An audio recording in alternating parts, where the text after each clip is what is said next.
You're standing on that lot right now, aren't you? Keys in your hand. The paint still smells new. The salesman's grinning like you're already family. Stop, just for a minute, because one of the SUVs I'm about to name is probably sitting in that showroom, and it's going to eat your savings alive. I've spent more than 30 years under the hood, same makes, same models, limping into my bay again and again, while their owners stood there with that sick look on their face when I handed them the bill. I don't sell cars. I don't take a dime from any dealer. I fix what breaks, and I remember every single one. I still remember the first time a young couple rolled in with a 3-year-old luxury SUV and a transmission already gone. 12,000 miles left on the loan, $7,000 to fix it. She cried in my waiting room. That's the day I started keeping a list. Stick with me to the end, because the last vehicle I name isn't one to avoid. It's the quiet one. The overlooked gem hiding in the same price range that crosses 250,000 miles without ever seeing my lift. There's a dependability study almost nobody talks about that backs it up, and I'll give you the exact model years to hunt for. This works whether you're buying new, buying used, or you already own one of these and you're praying you didn't just make a mistake, especially then. Let's start at the bottom and work our way down into the truly disastrous. Let me open with one that fools smart people every single week. Everybody trusts a certain German compact SUV because it feels solid when you shut the door. That thud, that heavy steering, it feels engineered. It feels like it'll last. It won't. I'm talking about the small turbocharged luxury crossovers built between about 2013 and 2018. The 2-liter Turbo 4 in these things has a timing chain that stretches, not the belt, the chain. Everybody thinks a chain lasts forever. On these engines, the tensioner gets weak and that chain jumps a tooth, and when it does, the valves kiss the pistons and your motor is scrap. I've seen it happen at 70,000 miles, not a typo, 70,000. That's a car barely broken in. A timing chain job on one of these, if you catch it before it lets go, runs you $2,000 to $3,000. If it snaps first, you're looking at a used engine and labor, and now you're staring down $8,000 to $10,000 on a vehicle worth maybe 14, half the value of the car. Gone. On something you were told was premium, here's what buyers never hear at the counter.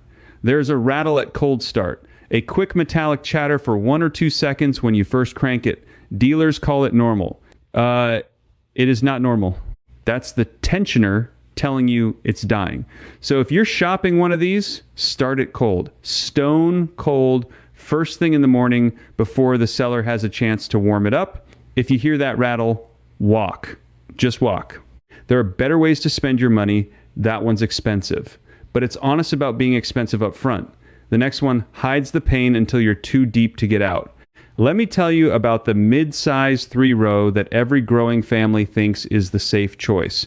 There's a popular American 3-row SUV, the kind of thing you buy when the second kid shows up, built through the middle 2010s, nice and roomy, comfortable ride, and a transmission that acts like it's got a mind of its own. The 6-speed automatic in these will shudder when it shifts. Feels like you drove over a rumble strip when you're just cruising at 40. Owners bring it in and get told it's a software update. They flash it, it feels fine for a month, and then it's back. That shudder is the torque converter contaminating the transmission fluid, and once that starts, the clock is ticking on the whole unit. A full transmission replacement on these runs $3,500 to $5,000 depending on where you live. I've done a bunch of them, and the gut punch is the timing. These fail right around 90 to 110,000 miles, which is right after the powertrain warranty waves goodbye, right after, like it was measured. You want to protect yourself here? Change that transmission fluid early and often, way more than the manual says. The manufacturer will tell you it's a lifetime fluid. There is no such thing as lifetime fluid. That word lifetime just means the lifetime of the warranty, not the lifetime of your truck. Get it flushed every 30,000 miles and you might just save that transmission. The truth was always there. It was just buried under marketing. Because the people who profit from your next breakdown had no reason to hand you a vehicle that never breaks. If you want the full picture, every failure pattern, every model year to avoid, and the exact checklist I use before I let anyone spend $1 on a used SUV, I put all of it into a book called Don't Buy That. along with the deeper research behind the dependability data and deep reliability and the complete ownership system in full system. You'll find the details in the description below. It's the same knowledge I give the people I actually care about before they sign anything. Now, that shudder is annoying, but at least you feel it coming. What if the failure gives you no warning at all? What if the first sign is your engine simply shutting off in traffic? That's where this goes next. And it's worse. Let me talk about the compact SUV everybody buys, because it's cheap to finance. There's a small crossover, an American badged one, extremely common on the used market, built in that 2011 to 2016 window. People love the payment. The payment is the trap, because these came with a little turbocharged 3-cylinder and 4-cylinder family of engines that develop coolant problems that'll leave you stranded. Here's the failure. Coolant leaks internally past a seal in the turbo system and the cylinder head, and it does it quietly. No puddle on the driveway. It burns off through the exhaust. Your temperature gauge spikes. The engine overheats. And if you don't pull over that very second, you warp the head. Now you're into head gasket work and sometimes a whole new engine. I had one come in on a flatbed, young guy, first car he ever financed on his own. The head was cracked clean through. He'd seen the temperature climbing for a week and figured it was the gauge acting up. That mistake cost him $4,200, and the car was only worth about $6,000. He signed papers on that repair standing in my parking lot because he still owed on the loan and couldn't walk away. If you own one of these right now, here's your free defense, and I mean free. Pop the hood once a week and look at your coolant reservoir. If the level keeps dropping and you never see a leak on the ground, that coolant is going somewhere it shouldn't, and it's going into your engine. Catch it at that stage and you're spending a few hundred, not a few thousand. Don't wait for the gauge. By the time the gauge tells you, the damage is already done. So far, these are ugly, but they're still just money. The next category is where it stops being about money and starts being about whether the thing leaves you stranded on the side of the interstate at night. And now I want to tell you exactly who let this happen, because it's not an accident. Here's the part nobody in a showroom will ever admit. These failures aren't bad luck. They're decisions. Somewhere in a boardroom, a bean counter looked at a part that would last 200,000 miles and a cheaper part that would last 100,000, and they picked the cheaper one because the average buyer trades the vehicle in before it breaks. You become the next owner's problem. The engineers knew, the warranty was written around it. That timing chain, that lifetime fluid, that undersized cooling system, all of it was priced out to fail just past the finish line where they stop paying. They're not selling you a vehicle that lasts. They're selling you a vehicle that lasts long enough. There's a difference, and that difference is your money. Now that you know who set the trap, let me show you the deepest ones. Let me get to the luxury SUVs, because this is where the regret gets truly expensive. There's a full-size luxury SUV from a storied European brand, the kind of thing that costs $80,000, $90,000 new and depreciates like a rock off a bridge. People find them used for $30,000 and think they hit the jackpot. A luxury flagship for the price of a sensible sedan. What a deal. It is not a deal. It is a monthly payment to a repair shop with extra steps. The air suspension on these is the killer. Instead of regular springs, they ride on airbags at all four corners, and those bags dry rot and leak. When one goes, the truck sags in the corner overnight like a wounded animal. Each air strut runs $1,000 to $2,000 a corner, and the compressor that feeds them is another $1,000 or more when it burns out, trying to keep up with the leaks. I've seen owners drop $6,000, $7,000 just getting the suspension back to level. Then there's the electronics. These things have control modules for everything, and when they start throwing faults, you're chasing gremlins at dealer labor rates north of $200 an hour. I watched a man spend $4,000 trying to fix a problem that turned out to be one corroded connector. $4,000. Here's the insider truth. The reason these are so cheap used is that everybody who's owned one is running for the exits. That low price isn't a gift. It's a warning that the market has already priced in the pain. When a luxury SUV loses 70% of its value in 5 years, the market is telling you something the brochure won't.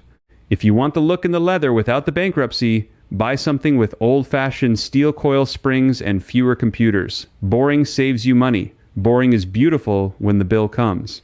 That's a lot of money to lose.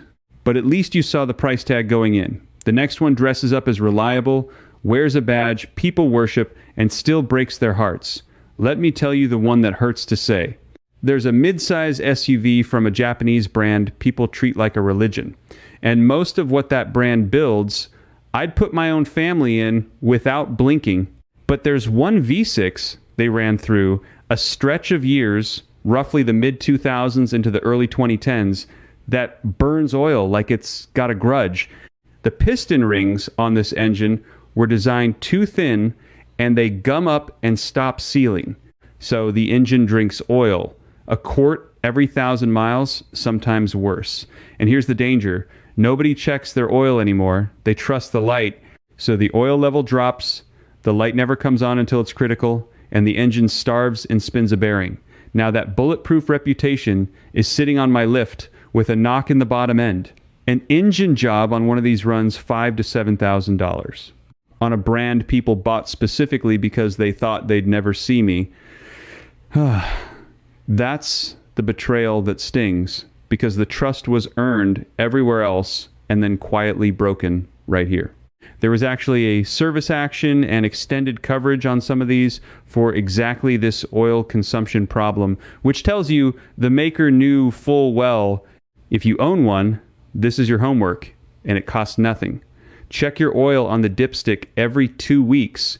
Every 2 weeks, not every oil change. If you're adding more than a quart between changes, you've got the problem, and you need to keep that oil topped off religiously or you'll lose the whole engine. The fix is a top-end rebuild, but staying on top of the oil can keep it running for years. The lesson? A great brand doesn't mean a great engine in every single year. You have to know the specific engine, not just the badge on the hood. And speaking of badges that don't match the reality underneath, wait until you hear about the diesel that promised the world. Let me hit the diesel dream, because a lot of you have been tempted. There's a mid-size SUV and a couple of full-size ones that offered a small diesel engine in the last decade or so, marketed on fuel economy and torque and going forever. Diesels last forever, right? That's the story. And a good diesel can, but not these, because the problem isn't the engine block, it's everything bolted to it to make it pass emissions. The emissions system on modern diesels is a nightmare of sensors and filters. There's a part called the diesel particulate filter that traps soot, and it's supposed to burn itself clean. On these, it clogs, especially if you drive short trips. When it clogs, you're looking at $2,000 to $3,000 for a new one. Then there's the emissions fluid injector and the exhaust gas recirculation valve, and those fail too. And each one lights up your dash and can put the truck into a limp mode where it'll barely do 40 on the highway. I had a fellow who bought one to tow his camper, loved it for a year, then the emissions system started failing in a cascade, one part after another, and over 18 months he spent right around $6,000 keeping it legal and running. He sold it at a huge loss and bought a plain gas Vate, and you know what? He's never been happier. He told me the gas engine costs him a little more at the pump and nothing at all in heartache.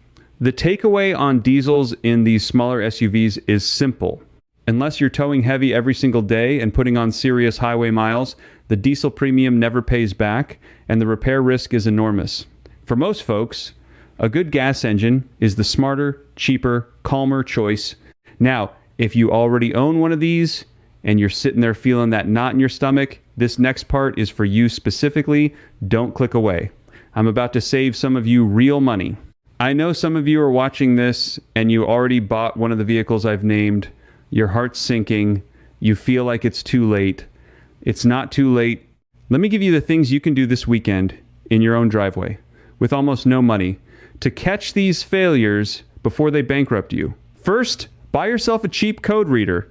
$20 to $30 for a basic one that plugs into the port under your dash. When any warning light comes on, you read the code yourself before you ever drive to a shop.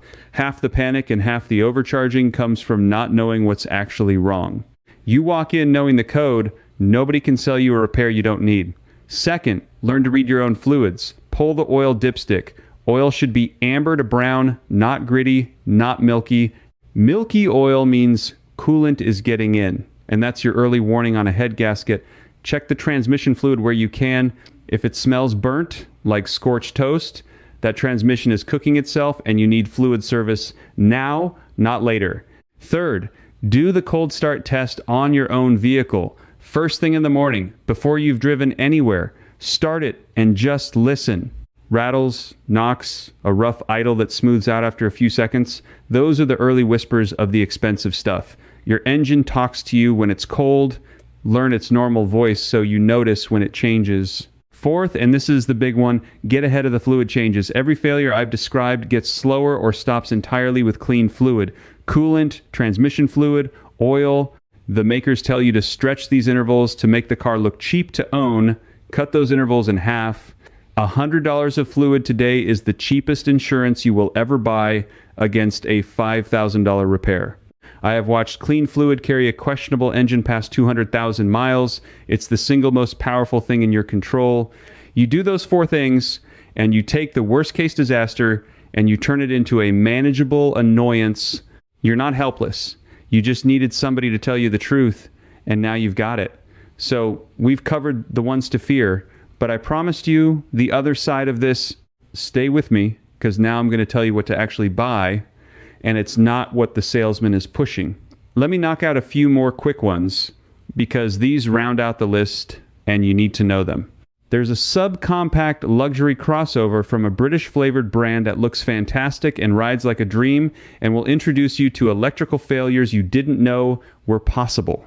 Infotainment screens that go black, doors that won't lock, modules that fail in the rain because of water intrusion, repair bills that read like phone numbers, gorgeous to look at, miserable to own past the warranty. There's a full-size American SUV, hugely popular, where a certain Vate has a cylinder deactivation system meant to save fuel, and that system causes excessive oil consumption and collapsed lifters. When a lifter goes, you can be into $2,000 to $4,000 of engine work. The trucks are great otherwise, which is what makes it maddening. If you're shopping one, look for the years and trims without that fuel-saving feature, or plan to have it addressed. There's a hybrid SUV where the battery is fine, but the electric water pump and the inverter coolant system fail, and when they do, you're stranded, because the whole hybrid system shuts down to protect itself. Fixable, but expensive and inconvenient, and most buyers never even knew those parts existed. And there's a European 7-seater where the second row seats, the fancy folding ones, have a mechanism that jams and breaks, and the dealer wants over $1,000 for a seat frame. Sounds small. It isn't when it's your kid's seat that won't latch. Every one of these has the same fingerprint. A feature added to sell the vehicle on the lot that becomes a liability the moment the warranty ends. Complexity sells. Complexity also breaks. Therefore, the more screens and gadgets and clever systems they cram in, the more there is to fail, and the more it costs when it does. Which brings me to the whole point of this. Everything I've named got expensive because it was built complicated on purpose. So what happens when you flip that around and find the vehicle built simple on purpose? That's the secret, and here it comes. Here's the one nobody's telling you about. Here's where the money is. For years, I've watched the industry chase flash. Bigger screens, turbo everything, air suspension, cylinder deactivation, transmissions with 9 and 10 speeds that no human needs, and all of it lands in my bay eventually. But there's a category of SUV that quietly refused to play along, and it's the smartest used money on the road right now. I'm talking about the mid-size, body-on-frame SUVs built on old-school truck bones with a naturally aspirated engine and a simple transmission. No turbo, no air springs, no fuel-saving cylinder tricks. Just a stout V6 or Vate, a conventional automatic, and a steel frame. Specifically, I want you looking at the ones built roughly between 2007 and 2017 from the Japanese makers who kept these designs almost unchanged for a decade because they simply worked. Here's the buried proof. There's a long-term dependability study, the kind that tracks vehicles well past 100 and even 200,000 miles rather than just the first 3 years everybody quotes. And in that data, these simple body-on-frame SUVs show up again and again as the model's most likely to reach 200,000 miles and beyond with the original engine and transmission still in place. Not the fancy crossovers, not the luxury flagships, these plain, unglamorous, truck-based haulers. Some of them cross 250,000 miles on nothing but fluids and brakes. Why don't you hear about them? Because there's no margin in simple. A dealer can't upsell you a $2,000 option package on a vehicle that's proud of being basic. The marketing budget goes to the shiny new turbocharged crossover with the fuel-saving gimmicks, the exact vehicle that funds my mortgage and repairs. The honest, durable one gets no ad campaign because it doesn't need one and nobody profits from telling you. The truth was always there. It was just buried under marketing. Because the people who profit from your next breakdown had no reason to hand you a vehicle that never breaks. One set of long-term data kept the honest record, and now you've got it. So when you go shopping, here's your checklist. Naturally aspirated engine, meaning no turbo. A timing chain that's proven, or a timing belt with clean records showing it was changed. Regular coil or leaf springs, not air. A conventional automatic with 6 gears or fewer. Body on frame if you can get it. You find that combination from a reliable maker in that model year window, and you've bought yourself the thing every one of tonight's losers pretended to be. A vehicle that lasts, not a vehicle that lasts long enough. Check the oil on the dipstick before you buy. Look under it for leaks. Feel for that transmission shutter on the test drive. Read the codes with your own little scanner. Do the cold start. If it passes, you might be looking at the last SUV you ever have to buy for a very long time. Let me leave you with this. Tonight, you didn't just learn which SUVs to fear, you learned to see the trap itself. The feature that sells and then fails, the lifetime fluid that isn't, the low use price, that's really a warning. You walked up to that lot about to sign, and now you're going to walk the row with different eyes, and the salesman is going to wonder why you keep popping hoods and starting engines cold.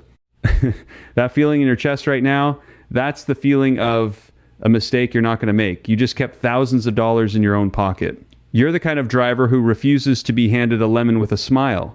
You want the truth, you want your money's worth, and you want a vehicle that's still running when the loan is long dead. You already know what to do next. You're going to go look at the simple one, the boring one, the one that outlasts them all. Now do something for me. Tell me in the comments, which one of these are you driving right now? Or which one were you about to buy? Was it that luxury SUV on the sagging air suspension? The 3-row with the shuttering transmission? The Japanese V6 burning a quart every 1,000 miles? Type it out. Tell me the year and the mileage, and tell me what part of the country you're watching from. Because the salt states and the desert states break these things in different ways, and I read every single one.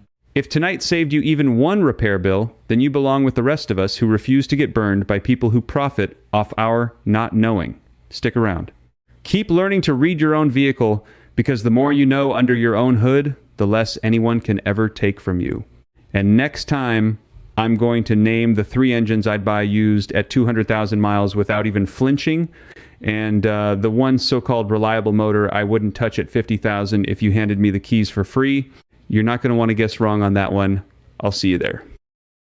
Here's what I couldn't fit into today's video. Right where I stopped, inside the Garage Bench Club, I take that German turbo crossover apart, chain by chain, so you know what to check before you buy. And you can ask me your own question, a real person, me, answering you myself. You won't be doing this alone. So many car buyers are already in there with me. Just point your phone at the code on screen, cancel anytime, one click. If this helped you steer clear of a costly mistake, do stay with me. Subscribe and look around the channel, because I have plenty more honest advice to help you choose the right vehicle.